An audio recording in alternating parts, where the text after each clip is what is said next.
السلام علیکم ویورز، لاکھوں درود و سلام اس ہستی پر کہ جس نے ہمیں جینے کا سلیقہ سکھایا۔ چاند نظر آ گیا۔ چاند کب ہوگا؟ 29 کا ہوگا، 30 کا ہوگا؟ ارے چاند تو 29 کا تھا، 30 کا کیسے ہو گیا؟ ہم ہر سال یہ جملے سنتے ہیں، آخر کیوں؟ پورا سال گزر جاتا ہے اور کسی کو خیال نہیں آتا۔ جو گورنمنٹ نے اناؤنس کر دیا، صرف ہم دیکھتے ہیں ٹی وی پر کہ آج اسلامی تاریخ کون سی ہے، اخبار میں آ گئی تاریخ، ٹی وی پر دیکھ لی اور اس کے بعد ہم نے اس پر عمل شروع کر دیا کہ اچھا آج یہ اسلامی تاریخ ہے۔ لیکن ہر سال یہی ایک مسئلہ اٹھتا ہے کہ جب رمضان کا چاند نظر آئے یا جب عید کا چاند نظر آئے تو فوراً ایک بحث شروع ہو جاتی ہے کہ چاند 29 کا ہے یا 30 کا۔ نہیں، چاند تو 29 کا تھا، 30 کا کر دیا، یا 30 کا تھا زبردستی 29 کا کر دیا۔ مجھے یہ سمجھ نہیں آتا کہ آخر کوئی اتنی امت کا گناہ اپنے سر کیوں لے گا؟ اگر کوئی ایک روزہ کم کر دیتا ہے یا ایک روزہ زیادہ کر دیتا ہے تو اس سے کتنا ثواب ملے گا؟ کیوں اس طرح کی باتیں ہوتی ہیں؟ مجھے آج تک یہ بات سمجھ میں نہیں آئی۔ اگر کچھ سمجھ میں آتا ہے تو صرف اتنا کہ یقیناً یہ امت میں انتشار پھیلانے کی ایک کوشش ہے، ورنہ اور کسی چاند میں کیوں نہیں اس طرح سے ہوتا ہے گا۔ لیکن جب رمضان کا چاند ہو یا عید کا چاند ہو تو اس کو ہمیشہ متنازع بنا دیا جاتا ہے، جس کی وجہ مجھے صرف یہی سمجھ میں آتی ہے کہ چونکہ رمضان بھی وحدت ملی کا مظہر ہے اور عید بھی، عید میں ساری امت ایک ساتھ اللہ کے آگے جھکتی ہے، رمضان میں پوری امت ایک ساتھ عبادات کر رہی ہوتی ہے، روزے رکھ رہی ہوتی ہے، مطلب جتنے بھی لوگ ہیں جس ملک میں بھی چاند نظر آئے تو اس کا صرف ایک ہی مقصد نظر آتا ہے کہ انتشار پیدا کیا جائے اور اس مہینے کے تقدس کو پامال کیا جائے اور عید کی خوشیوں کو ختم کر دیا جائے اور آپس میں اتحاد قائم نہ رہ سکے۔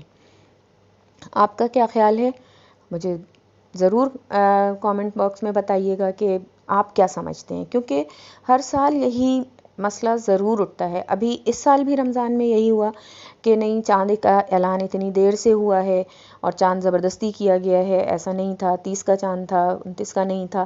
حالانکہ اگر جن لوگوں نے اگلے دن چاند دیکھا ہو تو کافی دیر تک چاند رہا اور اچھا خاصا واضح تھا، موٹا تھا، اور ہم سبھی بچپن سے ہی سنتے چلے آئے ہیں اور جانتے ہیں کہ اگر دوسرے دن کا چاند جو ہوتا ہے وہ تھوڑا موٹا ہوتا ہے اور زیادہ دیر تک نظر آتا ہے، تو ظاہر ہے وہ نظر آ رہا تھا کہ 2 تاریخ کا چاند ہے، لیکن اس کے باوجود اس کو بھی اتنا متنازع بنایا گیا اور اب پھر یہی ہو رہا ہے کہ عید کب ہوگی، جمعے کی ہوگی، ہفتے کی ہوگی، جبکہ اب تو چاند گرہن، سورج گرہن، ہر چیز کے بارے میں سائنس آگاہ کر دیتی ہے، ماہر فلکیات ایک ایک منٹ کا حساب کر کے بتا دیتے ہیں، تو پھر آخر یہ اختلاف کیوں؟ تو میں آپ سب سے یہ ریکویسٹ کرتی ہوں کہ خدارا ان باتوں کو اختلاف کا ذریعہ نہ بنائیں، بلکہ اپنے دشمنوں کو، اغیار کو یہ دکھائیں کہ ہم ہر صورت ایک ہیں، ہماری وحدت کو وہ پارا پارا نہیں کر سکتے ہیں۔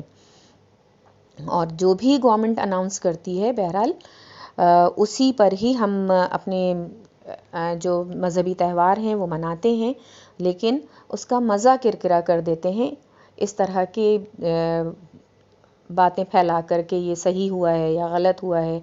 ابھی بھی یہ سننے میں آ رہا ہے کہ جی گورنمنٹ تو جمعے کا چاند کرے گی نہیں کیونکہ 2 خطبے ہو جائیں گے، تو بھائی 2 خطبے ہوں یا ایک خطبہ ہو، کیا فرق پڑتا ہے؟ حالات تو اسی طرح سے چلتے رہیں گے، اور جبکہ ماہر فلکیات بار بار کہہ رہے ہیں کہ چاند نظر آنے کا امکان کم ہے، لیکن آپ دیکھیے گا کہ جب چاند نظر آ گیا اگر تو ایک گروہ یہ کہہ رہا ہوگا کہ نہیں جی ہو ہی نہیں سکتا تھا، چاند تو ہفتے کا ہونا چاہیے تھا، عید ہفتے کی ہونی چاہیے تھی، اور اگر ہفتے کی عید ہو گئی تو ایک گروہ یہ کہے گا کہ نہیں جی چاند تو غلط کیا گیا کیونکہ 2 خطبے تھے۔ تو برائے مہربانی اس طرح سے اختلافات کی باتیں نہ کریں اور جو بھی گورنمنٹ اناؤنس کرتی ہے اس کو ہی صحیح سمجھیں، اور اب دیکھتے ہیں کہ آگے کیا ہوتا ہے۔ بہرحال دعا ہے کہ اللہ تعالی ہم سب کے درمیان اتحاد و اتفاق برقرار رکھے۔ پھر ملیں گے، اللہ حافظ۔